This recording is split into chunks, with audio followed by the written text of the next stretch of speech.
friends to a podcast that's been described as emotional and terrifying. One guy even said it was So awesome it will shock you to the core. finally another podcast about Godzilla and all his giant monster friends. This could be the end of civilization. Yeah, probably. So join your hosts, Cass and Slick. Ladies and gentlemen, You're listening to the podcast from Odo Island.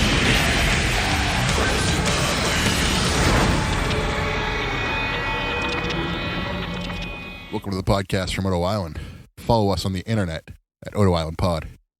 I'm Slick, and with me as always is a man who's a fucking choir boy compared to me. A fucking choir boy. Slick, how you doing? I was gonna end a day's reference. Yep. Yes, you are under the very weather. nicely. I sound raspy because I had my works. My first of two work holiday parties. One was last night, so it was a lot of yelling in a loud drinking establishment last night. So I'm sure we are auditory awesomeness for your Christmas holiday weeks is what we are right now. Yeah, they're used to it from me. Well, speaking of holiday, every Christmas we've just sort of decided to make it a Kong Christmas. And so this is our third annual. If you recall, the first was Peter Jackson's King Kong, and we were pretty miserable watching that. Last year we did King Kong, the remake, and this year we're doing the sequel to that, Mhm. King Kong Lives. We did actually do. Didn't we do the 33 King Kong at Christmas a couple years ago? Was that the first? Did I just botch this? Is this the I fourth think we- Kong I- Christmas? I think we did the 33 one around Christmas time, and then said, okay, why don't we make this a Christmas tradition? Okay. Well, you blew it. But yeah, it's Um, King Kong Lives. But before we get into The sequel. before we get into the main topic, though, do you have any news you want to lay on me? I've been sort of out of the loop for a little while. I don't think there is any news. We could talk about Gigabash, but I have that lumped in with my purchases, so I guess we can kind of cover it then. But I feel like, was there any news as of this recording? I thought I saw time something recording? about the. I thought I saw something about the Apple TV show. Oh, I saw that too, but I don't know if that's substantiated yet. So, Oh, okay. but yeah, there was. You're talking about there's a rumor going around where it's going to kind of take place shortly right after 2014, but it's going to have flashbacks to the 50s. Was that? Yeah. Yeah, I just saw that from one random place, so I don't know if that's how accurate or not that is. So, Okay. but that doesn't seem too out of the realm of possibility to me. That seems like something that We don't deal in rumor and innuendo here.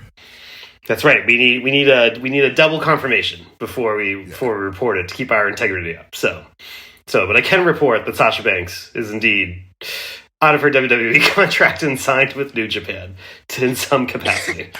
That's pretty awesome.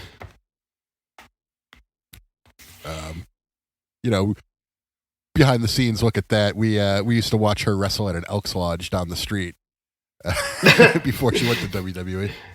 Yep. Yeah, I got a picture of us with her somewhere around my house when we paid $10 for a photo op at intermission. So yeah, no news on my front. Anything on your front? All right, then here we go with King Kong Lives, which actually came out. The day this recording drops, December 19th, 1986. So we are literally doing this on the 26th birthday of this 36th birthday of this movie. So what planning? We really planned that. So that always kind of works out for us. It's weird. Well, it's also there's so many movies we've done. I think it was Godzilla vs. Biollante, like we did almost like exactly on the day that it came out, and it like, but so many Godzilla movies like dropped in December that like, now we're not really hitting them anymore. But yeah, came out a whole 10 fucking years after King Kong 76. It's still by the De Laurentiis Entertainment Group and backed by Mr. De Laurentiis. Directed again by John Gilmerman, who directed the original 76 movie.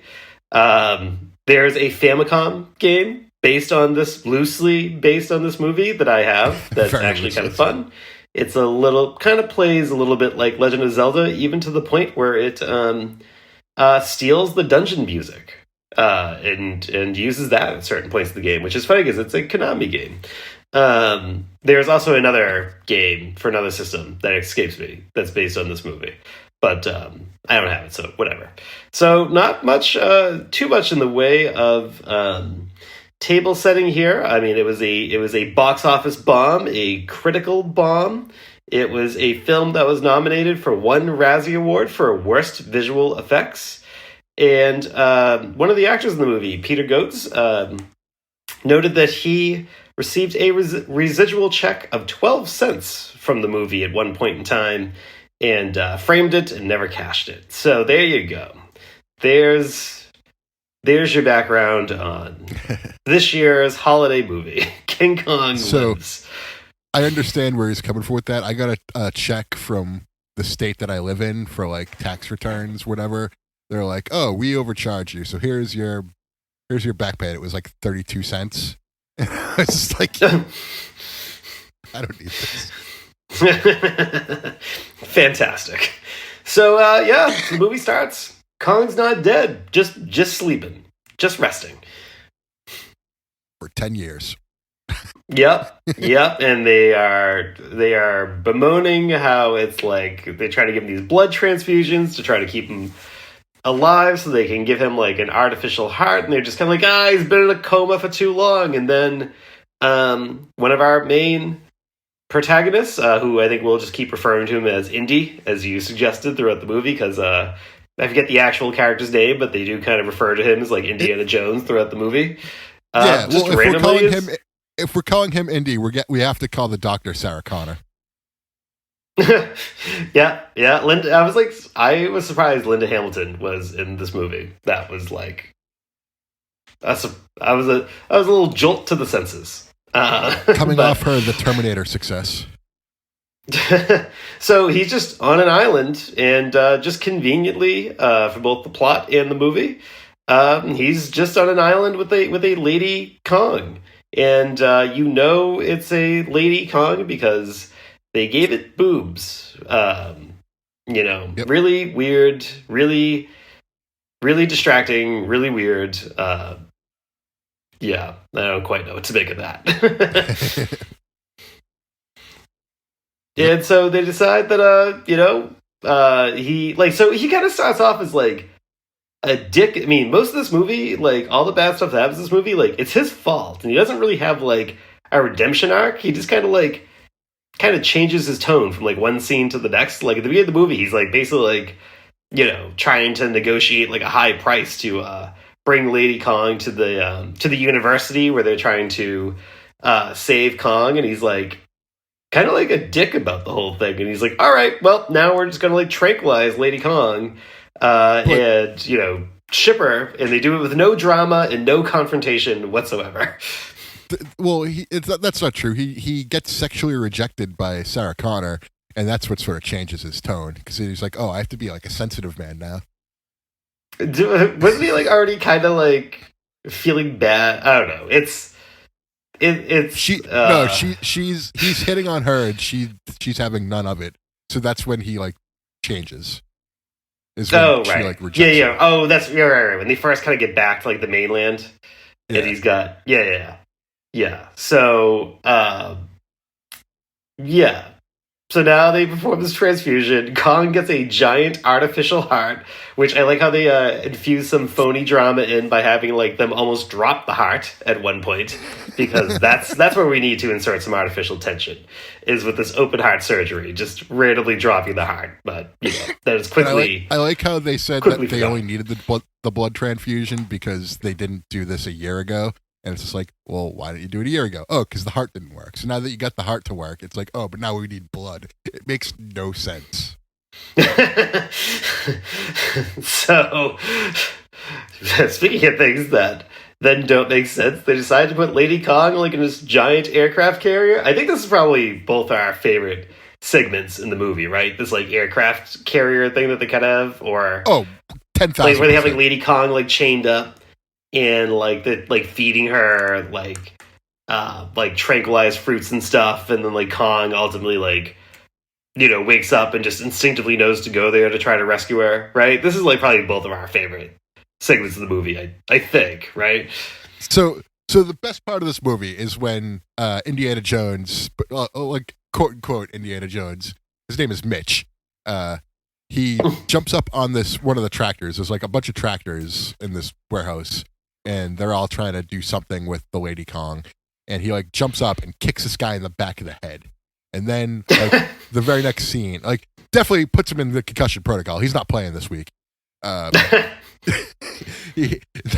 he drives, like he's got this Jeep going, and he just jumps off, and the Jeep just drives into another Jeep. But there were like 3 gunmen on the Jeep, and they all just go flying off of it. Like, this was spectacular. I loved it. It looked like one of those, like, if you go to like Universal Studios or like Disney and they do like those live action shows. It looked like one of those things. Yeah, so we get so he kind of like helps Kong kind of essentially free Lady Kong, and then Kong takes her to very cleverly named Honeymoon Ridge, where we then assume that they ultimately had sex at some point because Lady Kong gets pregnant. So you know what else happened? Mitch takes Sarah Connor to Honeymoon Ridge, and they have sex. They do. Very. That's so funny because it's like they're there, and it's like he pulls out his sleeping bag, and she's like, "Oh, I don't have a sleeping bag," and so he gives her nice guy gives her the sleeping bag, but then he's like sleeping like under his like jacket, and he's like freezing, and then she then she just kind of decides to open the sleeping bag, and as they're about to have sex, he says, "Are you sure about this?" And her response is, "We are primates too," and that is the initiation right there. Yep. That's what they all say.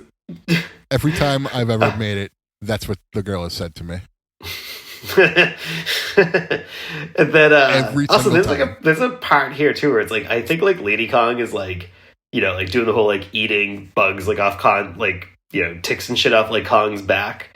And then like this point where like he picks up like a snake that's like just supposed to be like a regular snake, but like because of like the scale, I was like, how big is that like fucking snake supposed to be like in real life? That's like bigger than like a human being. But Anaconda. But did you notice how we'll go with that? Did you notice how the apes' romance mirrored the humans' romance? Yes. What a movie with some deep messaging and something to say there. That we're all just primates. Top-notch art right there. I think one of the hardest parts that I laughed at in this movie is like in the following scene. It's like where the military now comes to capture Lady Kong, and they try to kill Kong, and like Kong ultimately like jumps into like the river below. Then he just like randomly takes a head first slam into like just a rock in like the middle of the river, and he just like clunk, and it's just like a giant everywhere. Pool of blood. Yeah, and I was like, that was not supposed to be funny, but that was like fucking hysterical. Oh, this whole movie was just things that weren't supposed to be funny that I found hysterical. The main military guy was Sergeant Taggart from Beverly Hills Cop. Oh yeah, it was. I thought he looked familiar. And he's like chewing a cigar the entire time. I kept on hoping that Judge Reinhold would come in and be his like dopey sidekick. Be like, "Sir, don't you think we should not shoot the giant monkey?" And he could be like, "Shut up," and then just do it. Well, he has that one part later in the movie where it's like the other guy in the Jeep pulls up next to him, and he's like, "Sir, they said we gotta take him alive." And he's like, "What channel are they calling on?" And he's like, "Alpha channel." He goes, "Oh, you mean the channel that's broken?" And like the random soldier's really the message, kind of throws his hands up and is like, "Okay." He's basically playing the same character that Samuel L. Jackson plays in Skull Island. You know, just pretty much fixated on trying to kill Kong, and just having that tunnel vision. Yeah, and he dies the same way. He does die the same way. I wonder if any of that was like an intentional homage to that guy. This movie makes me appreciate how fucking good Skull Island is of a movie after watching this one. Really. It's like it like getting back to like, Indy kicking the guy in the back of the head and like launching the car, like the three soldiers like in the Jeep, like, and also the fact that it's a university that's keeping Kong alive, I think maybe in secret, and giving Kong an artificial heart. Like, nobody suffers any legal or any consequences whatsoever for all these actions. Like, all these things that should get you in jail. No consequences. What a world. There was one consequence, though. When Mitch tries to sneak into the base, he gets, like, the butt of the gun to the gut, and he's like, "Oh, what does the guy say?" I think I wrote down the line because I laughed at it. Oh, he says this: "If you want another one, partner, I'd be happy to oblige." Like, really, rednecky. There's also like a line too, like where Kong like does kind of resurface, and he's like roaming the countryside, because I'm sure this movie did not have a budget for like to have Kong like in an actual city again, so he's always just like in the countryside, and there's like all like the country hillbilly dudes, like they start to form their little posse to go after Kong, and like what is and this, like one of the guys. Yeah, and then like one of the guys is like, "These weapons are loaded, and so are we." So are we. Like, oh. Yep, I wrote that down as another hilarious line.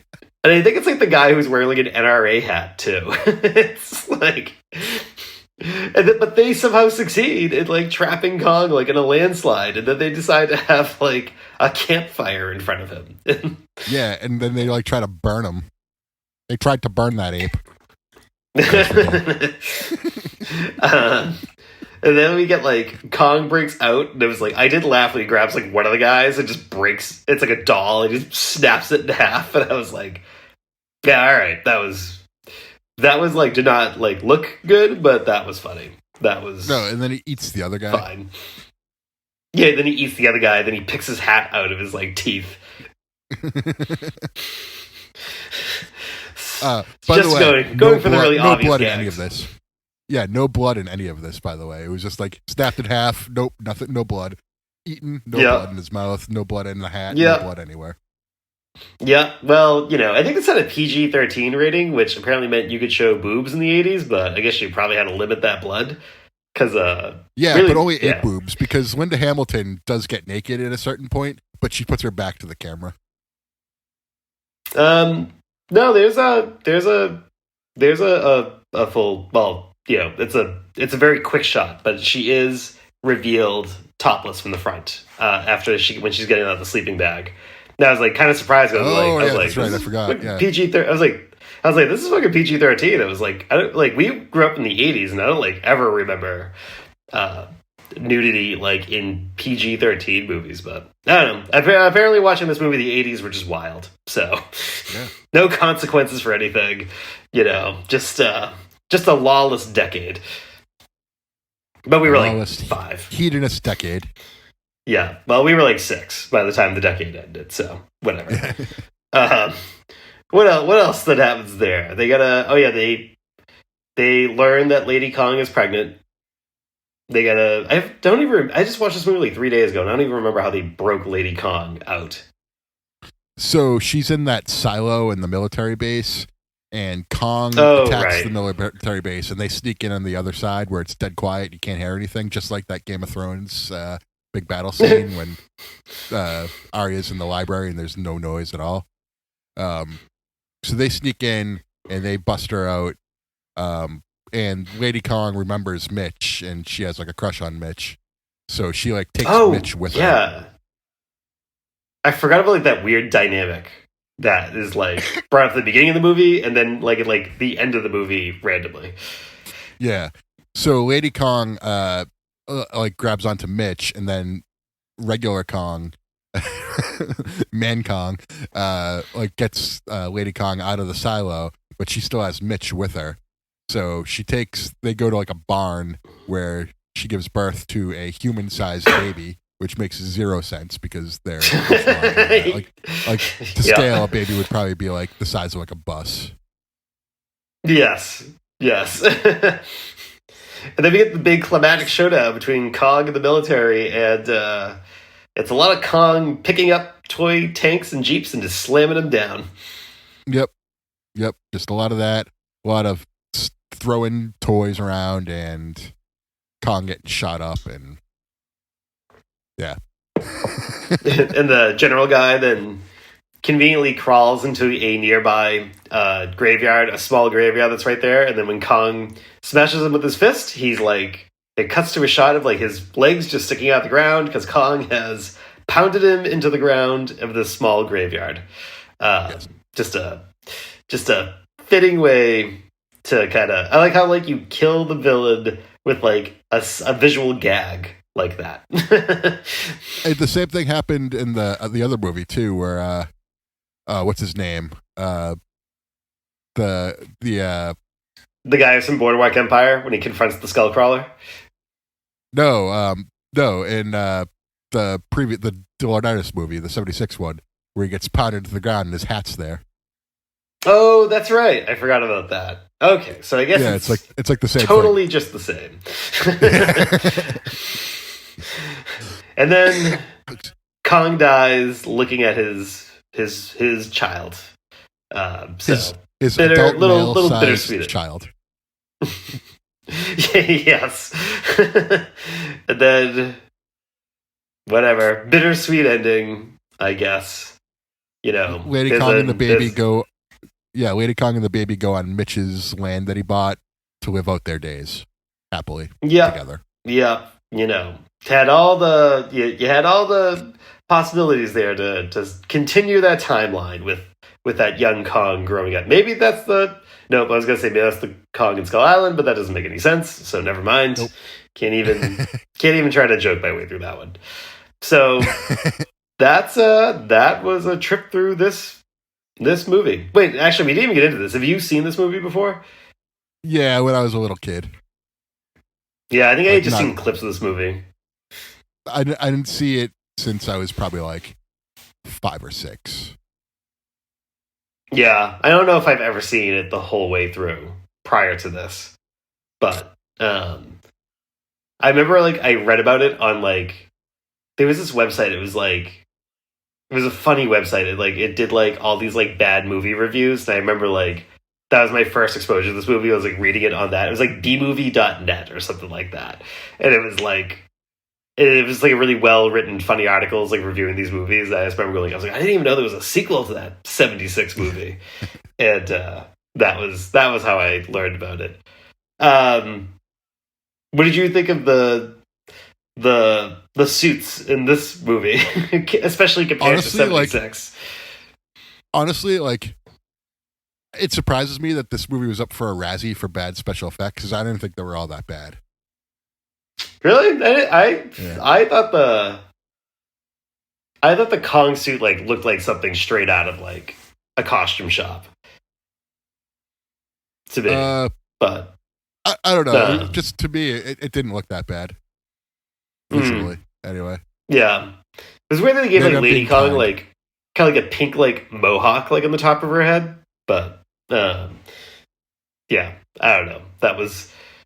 They were all very strange. They kind of like put like weird like filmy contact lenses like over the eyes at some points where it's like in the 76 movie it's just like those weird creepy like human eyes staring through the Kong mask, and then this one's like still had the same visual, but it's like there's some shots where it's just like it seemed like the eyes were just like red because they were behind some like weird contact lens or something.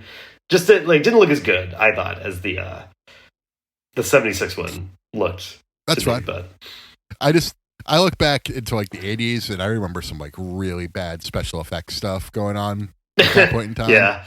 So it just like, it surprises me that this movie, like, I didn't think the special effects were offensive at all. Like, obviously there were some spots that weren't great, but like overall, I thought it was Yeah. fine.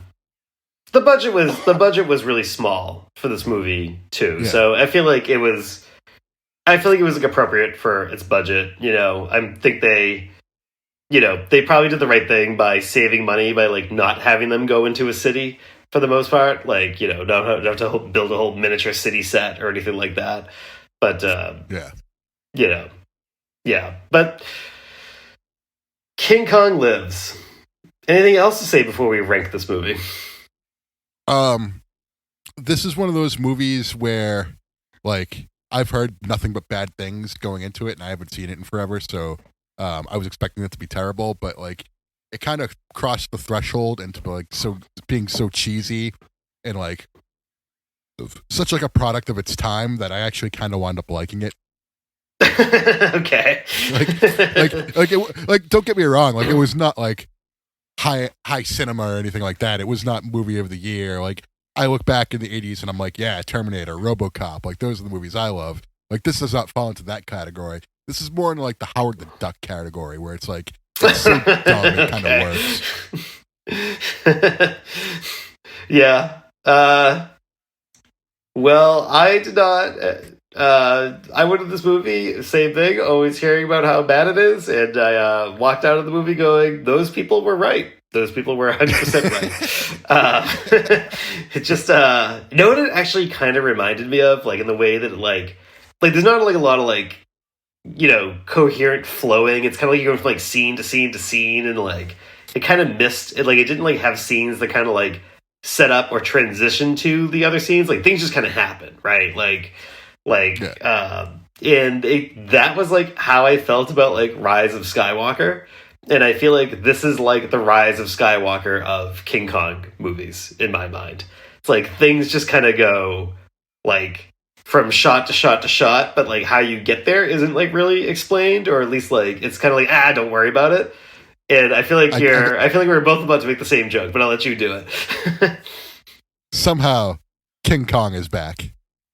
Yes, that's like literally how this movie felt at the very beginning. Like it's literally like there's no explanation as to, like, really like what happens after like the World Trade Center. They just go like, after he falls off there, they're just like, okay, yeah, this university is like just had Kong for the past 10 years, like in a coma, and don't worry about why we're doing this. Like, also, why are they doing it? Like there's not really any good justifiable reason to do this. Oh, now I'm thinking of like other stuff that was like weird to me. It was like when like Linda Hamilton and Indy find like the hillbillies that like Kong killed in his escape. Like, Linda Hamilton's like, "Oh, Kong, you've killed now. Now they'll have no problem killing you." And I'm like, how many people did Kong fucking kill in the first movie? Like, this isn't like new territory for him. Like, your movie literally starts with a recap of Jeff Bridges jumping for joy as Kong like smashed like a helicopter into a building. Like, so the reason why the university's got Kong and they're trying to bring him back, they spent all their time thinking about if they could. They didn't think about if they should. You're a scientist, never thought if they should. Well, just and then, like, once he gets the artificial heart, like, I think there's, like, one scene where he's, like, kind of grabbing his chest a little bit, and then, like, they kind of forget that he has, like, an artificial heart that he has to deal with. Like, yeah, like, she has, like, that, like, monitor to, like, monitor his heart, and they just kind of forget about that, too. Yeah, he, like, steps on it at one point, and then they're just like, okay, well, we don't have to worry about that plot device anymore. Although then he also steps on a DeLorean. Oh, yeah. When he's, like, going to, like, the neighborhood, there's, like... Yeah, I was like, why? Yeah, I know. I think like you're gonna be. I think you have a good story to kind of cover yourself with here. Like, I think your dad's gonna just put on TV and see that like that giant Kong just came walking through your neighborhood. Like, I think there's gonna be evidence all around that Kong was there. So This is a movie. People, you should watch this movie. It's a fever dream. It's not a movie. This is really a movie that should get like the Mystery Science Theater 3000 treatment. Absolutely. And I Like- wonder if it has either with riff tracks or anything like that. Maybe with riff tracks, yeah. But it's like Yeah. it's got that like Martin Sheen vibe to it, you know. Yeah. So would you like to give it our star rating? Yeah. Why don't you go first? I want to hear your rating because I know where I'm going with this. All right. So our ratings are if they are pro wrestlers. So a 1 star is a jobber, a 5 star is a main eventer. Then you get your various levels of mid carders in between. This is a jobber, 1 star for me. I guess it's like the most. I don't know. It's bad, but it's like weird enough that like I still think it should be seen. So, but it's I've not given out many 1 stars on this show, but I think this is it's just nothing really makes any sense. It's just kind of why are you in so many bad movies, Kong? Why are you in so many bad movies? I don't get it. So that's where I'm at. For me, it's like one of those instances where like 10, 20 years ago in WWE, they'd like glob onto someone who like sucks and they'd like force them down your throat because like they think it's funny. You know what I mean? Yes. Like, yeah. Like they're making Santino Marella like the Intercontinental Champion. He's got the honka tonka meter to like rate his. And he's championship really reign. more Salvatore Sincere is really more what this movie is. But it's like it should be 1 star, but for whatever reason, like all the stupid shit that happened just made me like it too much. So like I'm Yeah. gonna give it a 2 star, just because like Okay. it's a 1 star movie. Don't get me wrong, it's terrible, but like there was enough in it that made me just laugh, and like I was like I kind of like this just because of how shitty it is. That I like it brought it up. Like the cast is really good for no reason at all. Like you have Linda Hamilton and you have Taggart. Like I only know the name of Linda Hamilton in this movie. I don't know the name of any of the other actors, but I like Yeah. all their characters. It was just very by the numbers. Everything was predictable.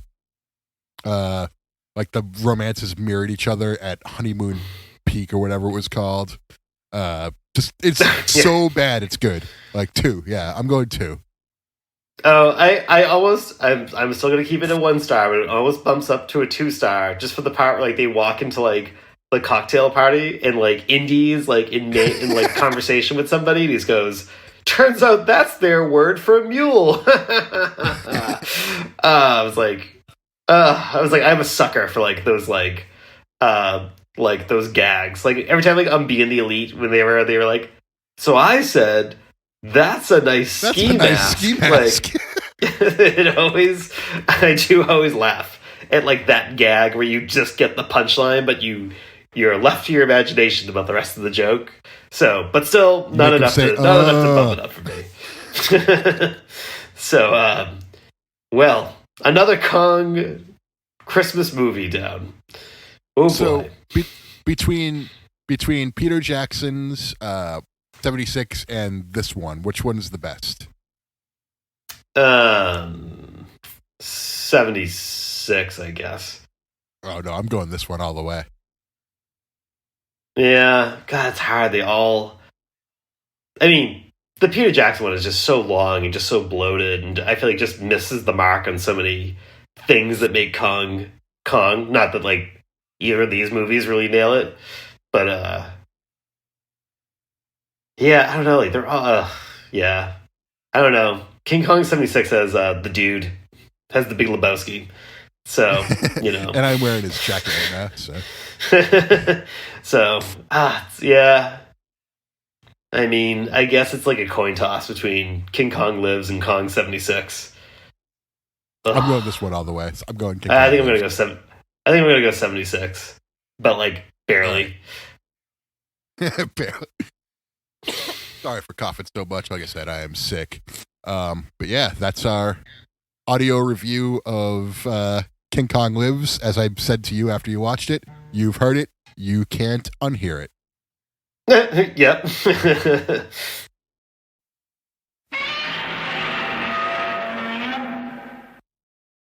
You get any figs?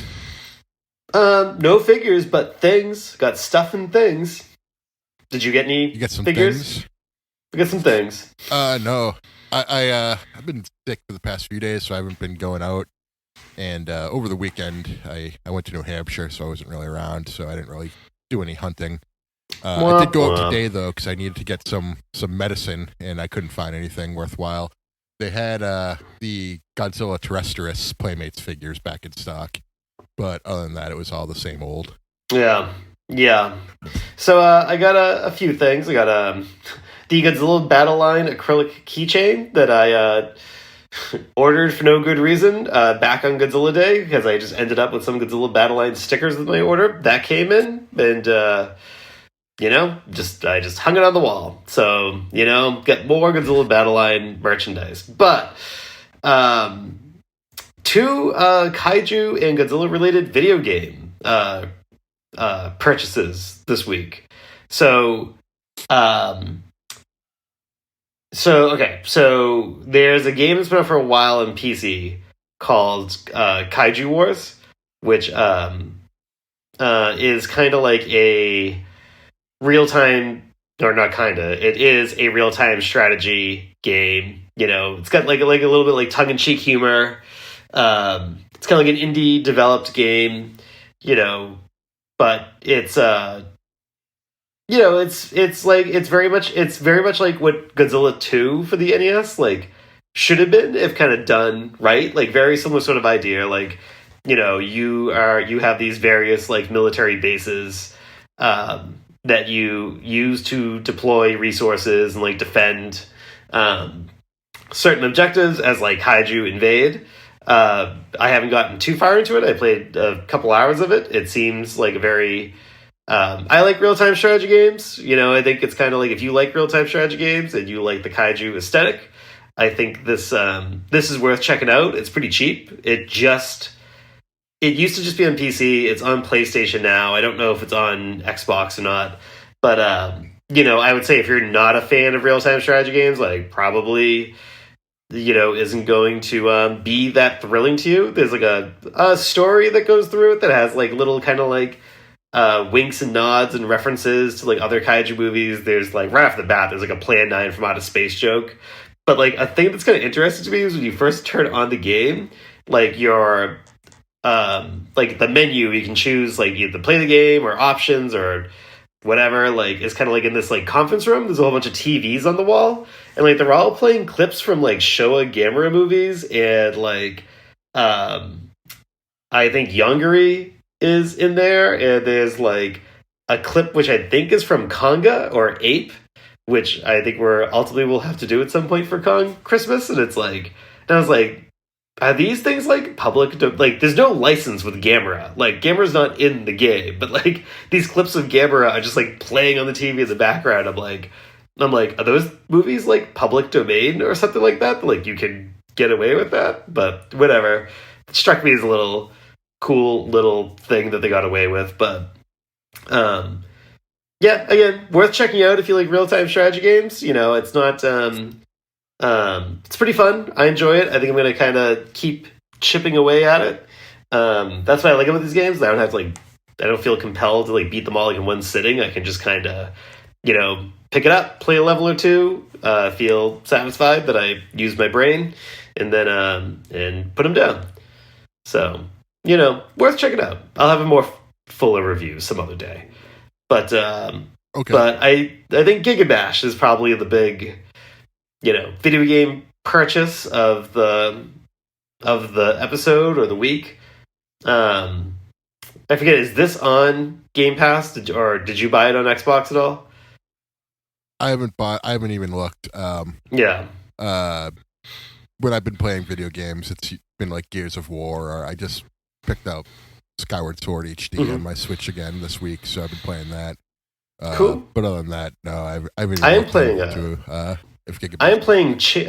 Chained Echoes, a brand new indie 16-bit JRPG, and it is fucking awesome. If you like something that's along the lines of a Super Nintendo Final Fantasy or Chrono Trigger type game, this game it's very good. I'm in 2 days I like dumped something like 13 hours into it. It's very fun. But I bought Gigabash like a while back when the Godzilla DLC was announced, and it was like on sale. And I played a little bit of like the game before the Godzilla DLC came out. You know, it's supposed to be kind of like a love letter to you know, the Atari Pipeworks Godzilla games. You know, I totally see the vibe and the inspiration. I think it actually plays more like the hell was it called? It was like War of the Monsters, I think it was called. It was on PS2. I feel like it plays more like that than it does Destroy All Monsters Melee, or, you know, Save the Earth or whatever. But the Godzilla DLC is out now, which is about $10. You got Godzilla, Gigan, Kiryu, Destroya. You know, it's a really good character selection. What was that? Really good character selection, in my opinion. Yeah, and the models look fantastic. And I like that they did like little things too to like actually more make like Godzilla has like the way his like skin kind of like folds in like certain ways that he's posing, like it gives it like it kind of replicates like that like man in suit type look. And the Gigan model is like incredible. You know, they all kind of get some like different like unlockable skins. Like Godzilla has like a Trendmasters green skin, which I thought was cool. You know, like there's a lot of like good like little like nods to like you know, Godzilla does like the flying kick from like Godzilla versus Megalon, or like, you know, he can do the Hedorah, the Godzilla versus Hedorah, like kind of like flying using his ray and stuff like that. But you know, I liked it. You know, it's gotten a lot of positive feedback, like from folks on the old social medias. You know, again, I don't feel like it necessarily. It doesn't feel like the Atari Pipeworks games to me. It feels like a little bit more looser, a little bit more frantic. I don't feel like the move selection is as deep, you know. So, but it's fun. It's like it's very like kind of like pick up and play type, which is good, you know. But you know, I like it. I don't. You know, that's another thing. I think I'll just kind of play it here and there as we go. So, you know, it's cool. But now there's like rumors of like the Godzilla Pipeworks series getting like a remaster, and I mean, I think that's still, you know, like this doesn't take the place of those games, I guess is what I'm getting at. Yeah. But it's nice that it's been successful. You know, it's just not totally my style of what I want out of a game like this, but it's like I can't say anything bad about it. It's fun. I think the controls could use a little tightening up. It's very slippery at points. Like I sometimes feel like you know, it feels like you're trying to punch your opponent and you're just like kind of swinging in air at times. And sometimes like if you're doing like a four-way match, it's like the camera's so pulled back that it's like it can kind of become difficult to, you know, kind of tell what's going on at times. It gets like too busy, a little too far pulled away.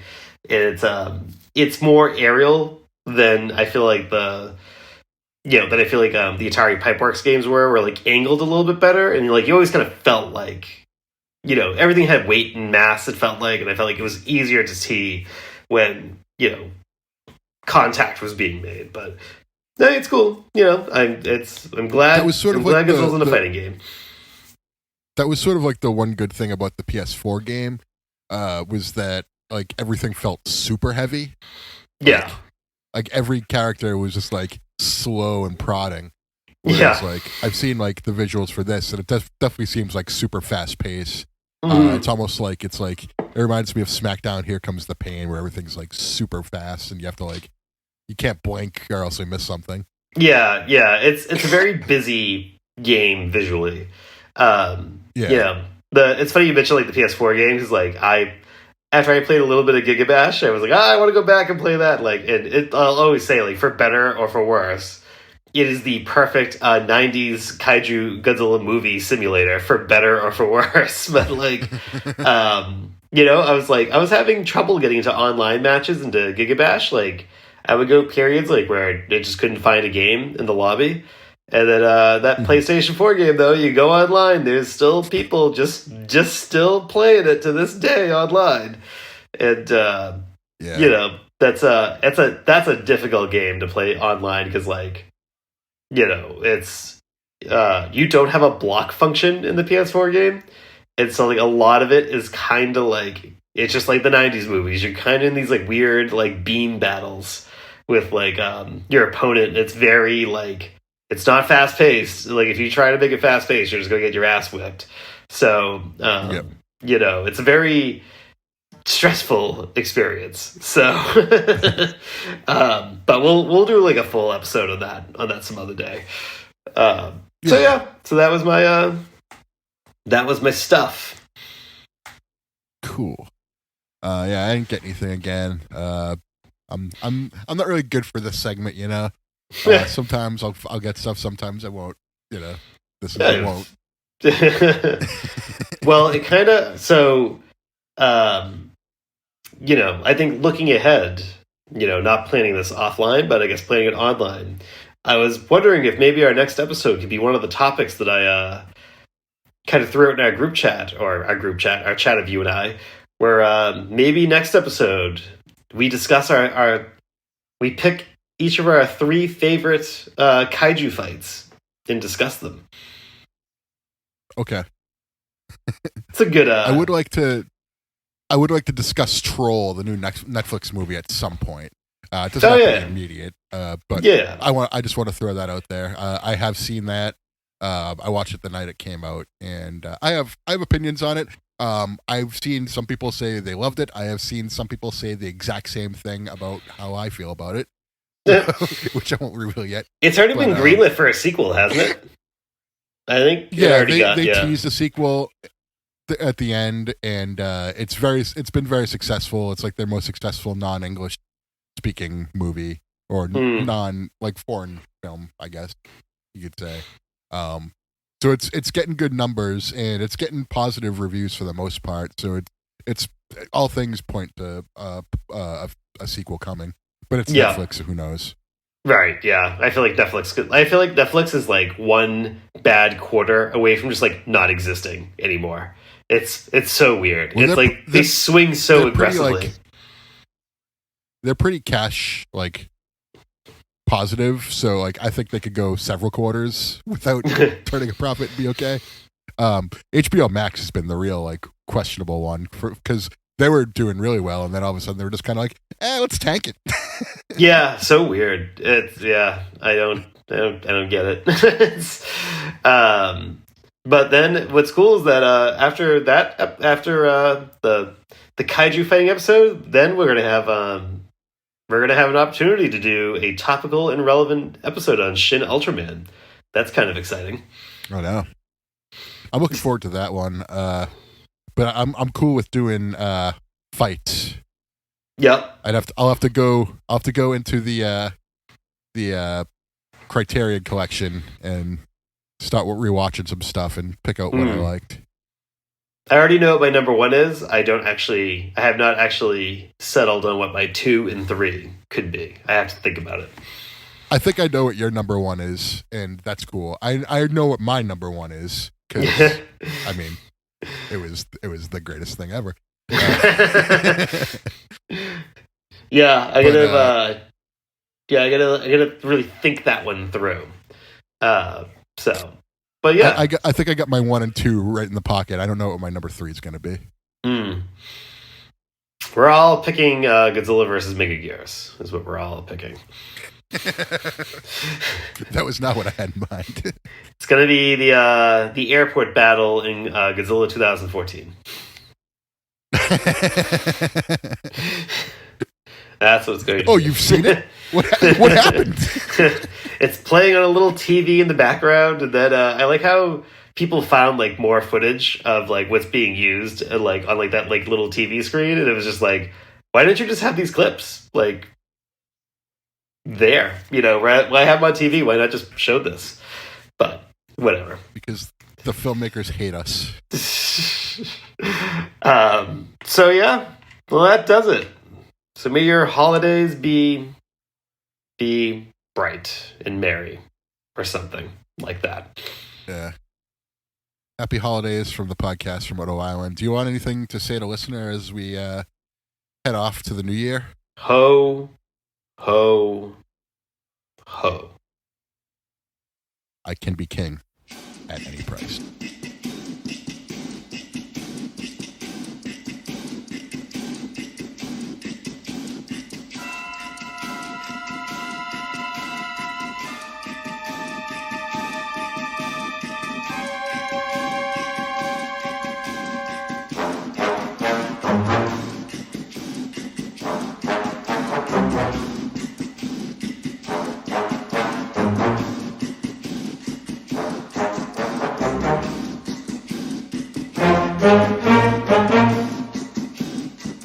Thank you.